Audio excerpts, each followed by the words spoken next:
Hello नमस्कार, मी स्नेहा तुमचं सगळ्यांचं आणखी एका नवीन व्हिडिओमध्ये खूप मनापासून स्वागत करते। तर हा व्हिडिओ आहे मंगळवारी 13 मेचा हळदीच्या दिवशीचा आणि सकाळी सकाळीच मी व्हिडिओला सुरुवात केली होती आणि इथं सुरू होतं नवरदेवाचं मळी काढण्याचं काम। म्हणजे हळदीच्या अगोदर ती मळी काढली जाते आणि हळद उतरवल्यानंतर ना परत ती मळी काढली जाते आणि जोपर्यंत ती मळी उतरवत नाही तोपर्यंत असं म्हणतात की नवरदेवाला कुठे बाहेर वगैरे जायला जमत नाही। मग सकाळी सकाळी हे इथं सुरू होतं आणि मग परत आवरल्यानंतर न आता ते देवदर्शनाला जायचं होतं। लग्नाच्या आधी जे जातात तर ते आजूबाजूचे देव तर तिकडे जायचं होतं आणि मम्मीचं त्यांचं सुरू होतं नवरदेवाला न्यायला जे येणार आहे तर त्यांच्यासोबत पाटी वगैरे बांधून देण्याचं ते काम सुरू होतं। ते आतमध्ये किचनमध्ये होतं चालू त्यांचं काम आणि आता इथं आवरलंय, आंघोळ्या वगैरे झाल्यात सगळ्या। आता जायचंय देवदर्शनाला। तर आता तो इथं सगळ्यांच्या घरी पाया पडतोय। तर देवदर्शनाला मी, राणी आणि श्री एक होता चुलत भाऊ, तो गाडी चालवायला होता आणि काकी, आम्ही एवढे 3-4 जणच चाललो होतो।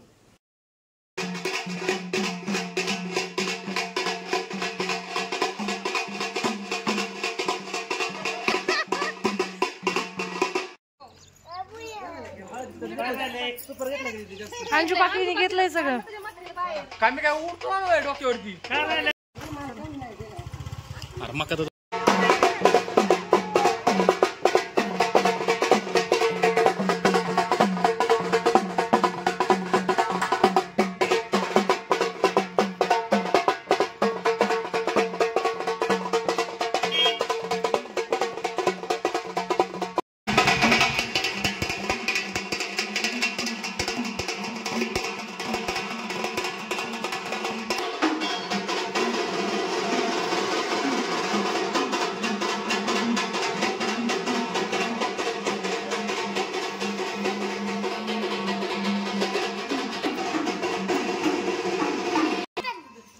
टर्टल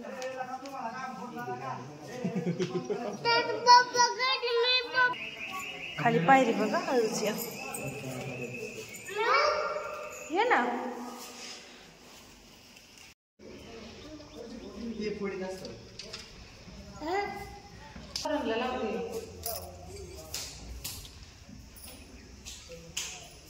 आपण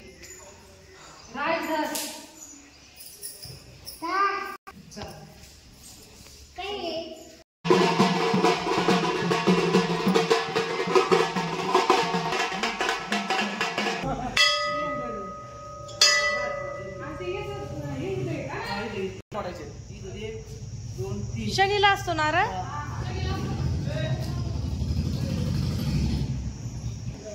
ओके राजू कोणेरकरचा आहे इथं लपून बसलाय त्या उसामध्ये। आता त्याला मग ये म्हणा लिंबा झाड दिसतोय तुला अरे सगळ्या देवाला पाय पाय झाला पाहिजे। तू आहे ना लुकडीत होती, लुकड्या हाय ते सुद्धा अंगा मासणार राहायचं।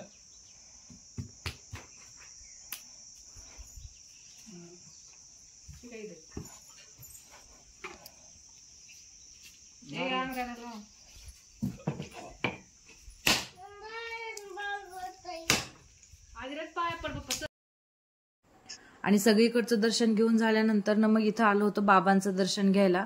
बाबांवरती याच ठिकाणी अंत्यसंस्कार झाले होते। मग तिथंच त्यांचा एक मोठा पुतळा वगैरे केलेला आणि बाजूनी मस्त गार्डन केलेलं आणि 2 दिवस झालं पाऊस येतोय तर छान ग्रीन ग्रीन झालं होतं सगळीकडे। आणि मला बऱ्याच दिवसापासून इथं यायचं होतं पण यायला काय असं मुहूर्तच लागत नव्हता आणि फायनली आज भैयाच्या लग्नाच्या निमित्ताने तरी दर्शन घ्यायला तरी इथं यायला आणि दर्शन वगैरे घेऊन मग घरी आलो। तर मावशीने छान रांगोळी काढली होती दारामध्ये, जेवण वगैरे केलं आणि मग नवरदेव निघाला होता हळदीसाठी। मग घरून निघताना त्याला 5 जणींनी ऑक्शन केलं। जे काही सामान वगैरे सोबत घ्यायच्या होत्या बॅगा त्या आठवणीने सगळ्या गाडीत टाकल्या आणि नवरी मुलीकडचे 2 जण घ्यायला आले होते नवरदेवाला आणि सगळ्यांचं आवरलं होतं हळदीला निघायच्या हिशोबानेच, कारण पावसाचं वातावरण झालं होतं। हळद वगैरे आवरून मम्मी ते सगळे रिटर्न येणार होते त्यामुळे लवकरच निघाले होते सगळे। जायला 1.5 तास तरी लागतो आणि मग नवरदेवाची गाडी पुढे गेली की पाठीमागून एक 10-15 मिनिटांनी सगळं आवरून म्हणजे घरं वगैरे लॉक करून मम्मीन ते लगेच पाठीमागून आले. तर इथं 4-5 जणांनी भैयाला निघताना ऑप्शन वगैरे केलं. आणि मी आमच्या गाडीमध्ये चालले होते, कारण नवरदेवाच्या गाडीमध्ये स्कॉर्पिओमध्ये मागे सगळं बॅगांनीच फुल झालं. आणि मग मध्ये श्रेयश बसला, मावशीचा मुलगा, त्याला जायचं होतं नवरदेवाच्या गाडीमध्ये. आणि राणी गेली आणि त्यांच्यासोबत आलेले एक जण होते, त्यामुळे मधलं सीट पण पूर्ण पॅक झालं. त्यामुळे मी आणि नगरची मावशी आम्ही आमच्या गाडीमध्ये आलो आणि राज थोडंसं पुढे गेलं की लगेच झोपला. आणि आता फायनली इथं लोकेशनवरती पोहोचलोय.